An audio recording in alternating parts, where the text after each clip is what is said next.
Good morning everybody, स्वागत है आप सभी का एक नए वीडियो में। अभी सुबह के 7:14 हो गए हैं। चाचा जी अगले 2 घंटे में वापस मुंबई की ओर निकलेंगे और फिर उनका जो भी ऑफिस का काम है वो सब खत्म होने के बाद वो वापस जर्मनी चले जाएंगे। पर उनके साथ वीकेंड बिताने से इतना ज्यादा मजा आया, स्पेशली कल पोस्ट वर्कआउट मील के लिए जब हम ड्राइव करके ब्लू नाइल गए थे। वहां पर बैठ के हमने जो भी खाया, चिकन टिक्का, रेशमी कबाब, ब्लू नाइल चिकन, वो सब खाने में बहुत ही ज्यादा मजा आया। ऑल इन ऑल ये ट्रिप काफी मेमोरेबल गई और उनके साथ ट्रेन करके भी मजा आया। और अगर आपने पिछला वीडियो एंड तक देखा तो आपको पता होगा कि कल का जो डिनर था वो भी हमारे यूजुअल डाइट में इंक्लूडेड नहीं था। कल रात को पापा ने डिनर के लिए मटन करी बनाई थी जो एक नंबर थी। पर वीडियो के एंड में मैंने एक बहुत इंपॉर्टेंट चीज बोली थी और वो चीज कल के वीडियो का पूरा टेक अवे था। मैंने ये बोला था कि अगर आप मेरे वीडियोस ऐसे कुर्सी पे बैठते हुए देखते हो तो वीडियो को पॉज करो, नीचे अपने सोसाइटी में एक वॉक पे जाओ और चलते चलते या कार्डियो करते करते वीडियोस देखो। आजकल ये सबसे बड़ा प्रॉब्लम है, लोग ऑफिस के काम में इतने ज्यादा सेडेंटरी हो जाते हैं कि वो दिन के 8-9 घंटे ऐसे ही चेहरे पे बिताते हैं, बहुत सारा खाना ठूसते हैं और एक्टिविटी कुछ नहीं करते। लोग मूवमेंट ही नहीं करते। ये जो ह्यूमन बॉडी है ना, it was meant to move. मेरा पॉइंट ये है, कल इतना ज्यादा खाने के बावजूद अगर मैंने अभी आपके सामने मेरा हेल्थ ऐप खोला और अगर मैं अपने स्टेप्स पे गया, 19,600 स्टेप्स। इतने सारे स्टेप्स चलने की वजह से आई डोंट थिंक आज सुबह मेरे फिजिक पे कोई फर्क पड़ा है। बॉडी वेट और मॉर्निंग फिजिक अपडेट दोनों ले लेते हैं। सबसे पहले फिजिक, इसीलिए मैं कहता हूँ मूव मोर। 68.95 परफेक्ट। आज का दिन शुरू करते हैं। 9.0 मराठी कोणाला येते? आज शायद इस पूरे विंटर का सबसे खूबसूरत सनराइज मुझे देखने को मिला। 7:20, ये देखो सुंदर। हवा में जब बहुत ही ज्यादा ठंडा हो जाता है ना, तब आई थिंक सारी हवा बहुत ही ज्यादा मिस्टी हो जाती है। इसीलिए जो भी सनलाइट के रेज आंखों के ऊपर गिरता है वो एक बहुत ही डिफ्यूज तरीके में गिरता है। एनीवेज वो सब छोड़ो, मुझे आप सब में से टेक एक्सपर्ट्स का ओपिनियन चाहिए। यस आई नो, दूसरा वाला आर्यन मेरा बहुत क्लोज फ्रेंड है और ये क्वेश्चन पब्लिकली अनाउंस करने से शायद ऐसा हो गया कि I am cheating on him थोड़ा सा। पर पिछले 2 महीनों से मेरा जो पुराना iPhone 13 है उसने ठीक से काम करना बंद कर दिया। अब मैंने बहुत सुना है कि जब एप्पल एक नया iPhone अनाउंस करता है तो वो जानबूझ के पुराने सारे iPhone स्लो डाउन करता है। और जब से मैंने iOS 18 पे अपडेट किया है, मेरे फोन के साथ कहानी सेम रही है। It is no longer functioning. अगर मैं कैमरा खोलता हूँ, कभी कभी फुटेज रिकॉर्ड ही नहीं होता, स्क्रीन हैंग हो जाता है। फिर जब मैं पावर बटन दबाता हूँ तब सिरी चालू हो जाता है। इस फोन के साथ कुछ भी चल रहा है और वो धीरे धीरे करके अनयूजेबल हो रहा है। इसीलिए अगर आप में से किसी को इसका एक सोल्यूशन पता है तो प्लीज कमेंट सेक्शन में छोड़ देना, वरना मुझे एक नया आईफोन लाना पड़ेगा। तो प्लीज भाई की मदद कर दो। सीन हो गया है, मैं अपने जिम के आउटफिट में ऑलरेडी रेडी हो गया हूँ। व्हाइट टी शर्ट, इसके अंदर एक स्टिंगर और काले जॉगर्स। पर सीन ये है कि मुझे अगले 5 मिनट में जिम के लिए निकलना है, 5-10 मिनट में। और मुझे ऐसा लग रहा है कि नंबर 2 आने वाली है। ऐसे हालत में मैं जिम के लिए नहीं निकल सकता। यूजुअली नंबर 2 को ट्रिगर करने के लिए मैं कॉफी पीता हूँ, पर इशू ये है कि मेरी जो कॉफी है वो खत्म हो गई है और जो बीन्स है वो अब ग्राइंड करने के स्टेज में है। अगर मैंने सुबह के 7 बजे, जब चाचा जी सो रहे हैं, जब मम्मी जस्ट उठ रही है, उस कंडीशन में अगर मैंने मिक्सर को घुमाया ना तो मेरी वाट लग जाएगी। इसीलिए मैं सोच रहा हूँ जस्ट वो कैफीन पाने के लिए मे बी मैं आज प्री वर्कआउट आधा घंटा पहले ले लूंगा। आई थिंक उससे काम चल जाएगा, क्योंकि कैफीन ना आई थिंक बाउल मूवमेंट्स को अच्छे से ट्रिगर करते हैं। और फिर नंबर 2 बहुत बढ़िया होती है, ट्राई करना। भाई टू भाई टिप।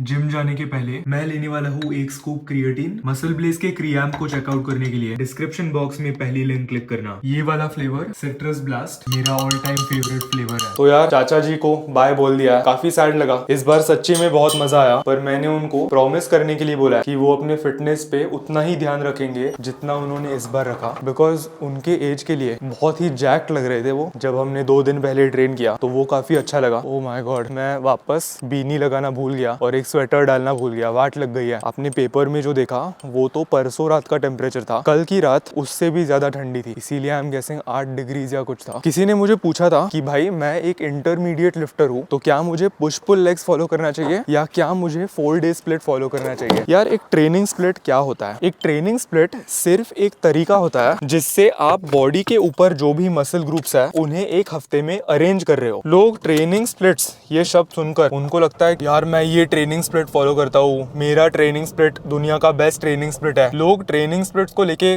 कुछ ज्यादा ही स्पिरिचुअल हो जाते हैं। व्हेन इन रियलिटी आप कौन सा ट्रेनिंग स्प्लिट फॉलो करते हो वो इतना ज्यादा मैटर नहीं करता। आई बिलीव कि इंटेंसिटी, सेट्स को फेलियर तक लेके जाना, जिम में प्रोग्रेस बनाना, ये सारी चीजें ट्रेनिंग स्प्लिट से ज्यादा जरूरी है। पर coming back to your question, इसे फिगर आउट करने का आंसर बहुत ही सिंपल है। सबसे पहले कैलकुलेट करो कि आप एक पूरे हफ्ते में कितने बार जिम जा सकते हो। अगर उसका आंसर 6 है तो I think push pull legs आपके लिए सही ऑप्शन होगा, क्योंकि आप संडेज को रेस्ट डे लेके वापस मंडे से एक push pull leg split follow कर सकते हो। इससे पर मसल ग्रुप आपकी फ्रीक्वेंसी अच्छे से मेंटेन होगी। अगर आप 7 टाइम्स अ वीक जिम जा सकते हो और एक्साइटमेंट के चक्कर में हाँ बोलने के पहले अच्छे से सोचो कि आपको इसके लिए कौन से टाइप की कमिटमेंट करनी जरूरी होगी। 7 डेज अ वीक जिम जाना ये जोक नहीं है। संडेज को जब लोग यूजुअली रेस्ट डेज लेते हैं, जब लोग सोशलाइज करने के लिए बाहर फैमिली के साथ या दोस्तों के साथ जाते हैं, तब ऐसे दिनों पे भी जिम जाना क्या ये आपके लिए रियलिस्टिकली पॉसिबल है, ये पहले फिगर आउट करो। अगर आंसर यस है तो आप एक 4 डे स्प्लिट कंसिडर कर सकते हो। अगर आपने 4 डे स्प्लिट करना डिसाइड किया है पर आप जिम सिर्फ 5-6 बार जा रहे हो, तो आई थिंक आपको अपना स्प्लिट बदलना चाहिए, because you aren't getting in enough frequency पर मसल ग्रुप। पर मेरी ऑनेस्ट एडवाइस यही होगी, ऐसा ट्रेनिंग स्प्लिट फॉलो करो जो आपको करना पसंद आता है, क्योंकि आई थिंक एंजॉयमेंट सबसे ऊपर लाया करता है। अगर मैं आपको इस दुनिया का सबसे साइंटिफिकली ऑप्टिमल ट्रेनिंग प्रोग्राम दूंगा पर आपको वो करने में मजा नहीं आ रहा, तो आप उसमें कंसिस्टेंट नहीं होने वाले। आप वो मे बी 2-3 हफ्तों के लिए करोगे और फिर आप क्विट करोगे। So pick the one that you want and stick to it. 7:57 AM, पीछे से सनराइज अभी भी हो रहा है। आज आर्म्स है, इसीलिए मैं खुद को ज्यादा हाइप अप नहीं कर रहा। आर्म डेज पे बाकी दोनों दिनों के कंपैरिजन में कोई बड़ी कंपाउंड मूवमेंट नहीं होती, पर उसका ये मतलब नहीं है कि हम फुल इंटेंसिटी के साथ ट्रेन नहीं करेंगे। ट्राइसेप्स की अगर बात की तो हम स्टैक मैक्स आउट करने से काफी दूर है। मेरा ये प्रेडिक्शन है कि सारे मसल ग्रुप्स में से ट्राइसेप्स को मैक्स आउट करने में सबसे ज्यादा समय लगने वाला है। पर ऑन दी अदर हैंड अगर बाइसेप्स की बात की तो वो काफी इंटरेस्टिंग जा रहा है। प्रीचर कर्ल पे मैं स्टैक मैक्स आउट करने से सिर्फ 2 इंक्रीमेंट्स दूर हूँ। लास्ट टाइम मैंने 74 किया था। कितने रेप्स गए थे वो सेट लगाने के पहले मैं एक बार चेक करूंगा। पर अब जोन में जाते हैं, थोड़ा सा इंस्ट्रूमेंटल म्यूजिक सुनते हैं। आजकल मैं वापस ओपेनहाइमर का जो एल्बम है उसके साउंड ट्रैक्स बहुत सुन रहा हूँ। Can you here the music? अगर आपने नहीं सुना आपको गूज़बम्स आ जाएंगे।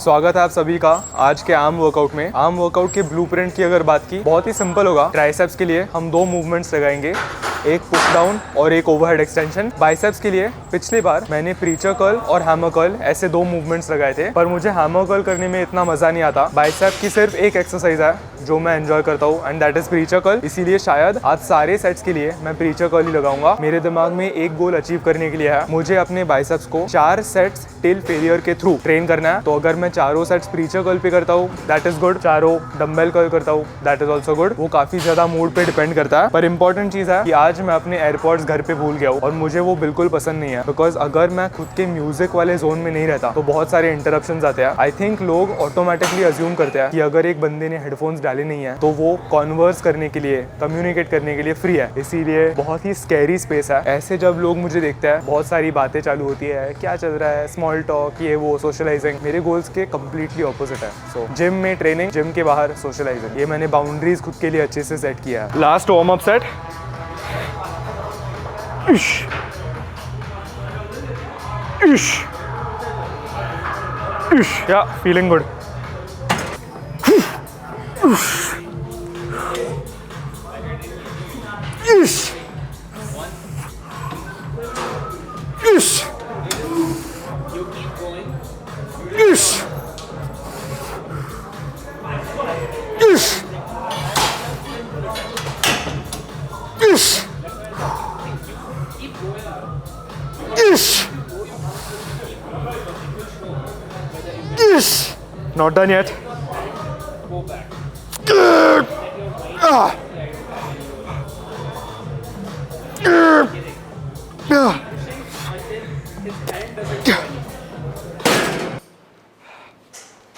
Thank you.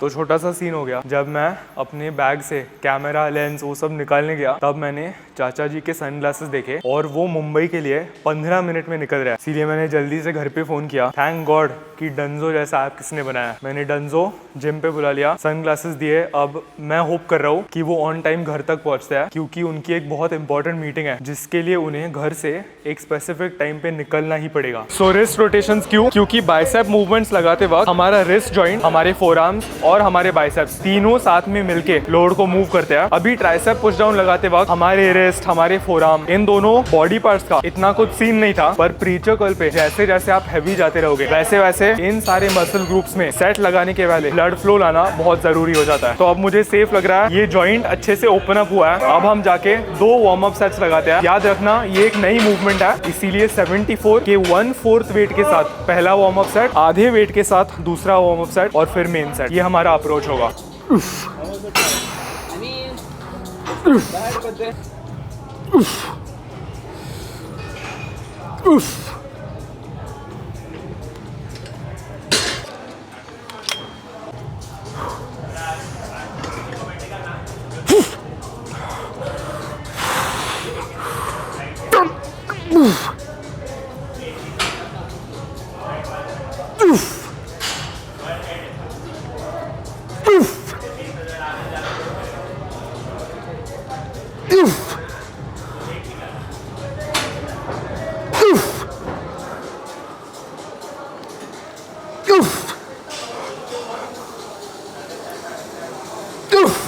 Not done yet.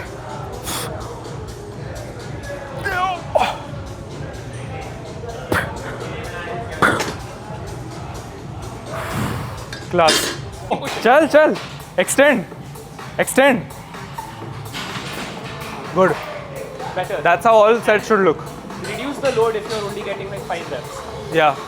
This is my 4th set. Actually, it's your first set, because the first 3 don't technically count. Yeah. You haven't gone to failure Yeah. on those, na? You've only done like 80% of your capacity. No, you didn't. Close to failure, but not till failure. आजकल आर्यन का बड़ा भाई हमारे साथ train करने के लिए आता है, और ट्रेन करते वक्त हम उसको एक बहुत इंपॉर्टेंट फंडामेंटल कॉन्सेप्ट समझा रहे थे। और ये एक ऐसी चीज है जिसको लेके बहुत सारे बिगिनर्स और बहुत सारे इंटरमीडिएट लिफ्टर्स स्ट्रगल करते हैं। मैं भी एक टाइम पे इस चीज को लेके बहुत ज्यादा स्ट्रगल करता था, और जब मैंने इस मेंटल ब्लॉक को ओवरकम किया तब से मेरा मसल ग्रोथ प्रोग्रेस बहुत ज्यादा बढ़ने लगा। सीन यह है कि एज बिगिनर्स या एज इंटरमीडिएट लिफ्टर्स हम एक सेट को एक ऐसे पॉइंट पे रोक देते हैं जब हमें दिमाग में लगता है कि हम मस्कुलर फेलियर तक पहुंचे हैं। बट इन रियलिटी अगर एक एडवांस लिफ्टर उस सेट को देखेगा तो उसको अच्छे से समझ में आएगा कि यार इस बंदे के पास ना एक्स्ट्रा 3 रेप्स आराम से थे। और ये जो चीज है, अगर आपने ये ऑनेस्टली फिगर आउट की तो आपको लॉन्ग रन में बहुत अच्छे रिजल्ट दिखेंगे। अब आर्यन के बड़े भाई के केस में उसको लग रहा था कि वो सेट्स को फेलियर तक लेके जा रहा है, पर जब हमने उसको बताया कि तेरे पास एटलीस्ट 2 या 3 रेप्स और है, और जब उसने अगला सेट उस माइंडसेट के साथ अप्रोच किया, when we really pushed him till his limits, तब उसने खुद रियलाइज किया कि हाँ यार वो जो पिछले 3 सेट्स थे वो ट्रू फेलियर तक नहीं थे। तो डिफरेंस होता है एक सेट को तब रोकना जब आपको लग रहा है कि आप फेलियर तक पहुंचे हो, वर्सेस जब आपकी बॉडी फिजिकली एक्चुअली फेलियर तक पहुंची है। दोनों चीजों में एक बहुत बड़ा डिफरेंस होता है। So don't mistake the two. Sensation या फीलिंग पे जाने के बजाय आपकी बॉडी सचमुच एक सेट को तब रोक देगी when it cannot get another rep. एक बहुत अच्छी मेंटल ट्रिक जो मैंने स्टार्टिंग में इस्तेमाल की थी वो थी, अगर किसी ने मुझे एक और रैप लगाने के लिए 1 करोड़ रुपए दिए तो क्या मैं एक और रैप लगाऊंगा। ये मेंटल ट्रिक इस्तेमाल करने से आपका ट्रेनिंग प्रोग्रेस और मसल ग्रोथ प्रोग्रेस बहुत ऊपर जाएगा। आज की आखिरी मूवमेंट ओवरहेड एक्सटेंशन। इस पे पिछले बार 11 के साथ मुझे 6 रैप्स गए थे। इस बार रिकवरी अच्छे से हुई है, आराम से 8 जानी चाहिए at least 8। Let's go. 1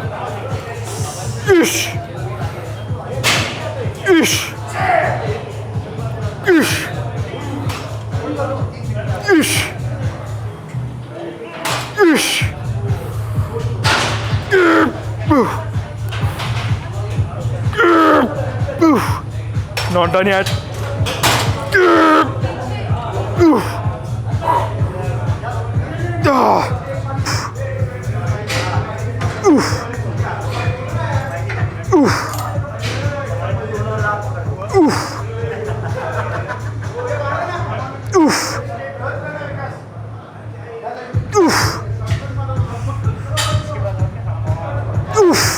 Not done yet.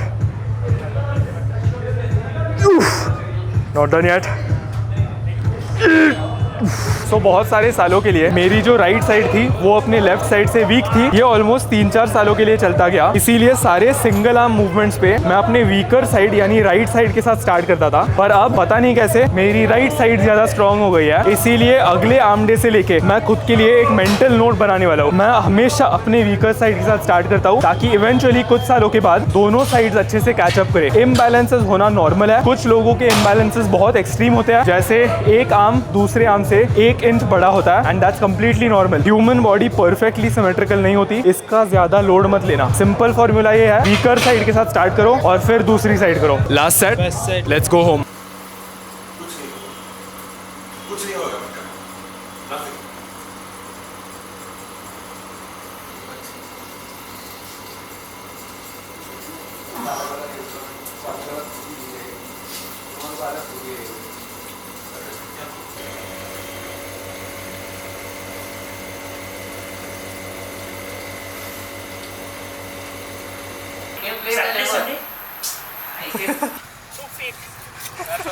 Aryan workout rating 11 out of 10. Aahan 11 out of 10। पहली बार फेलियर जाके कैसा लगा? कल बताऊंगा। क्रेजी।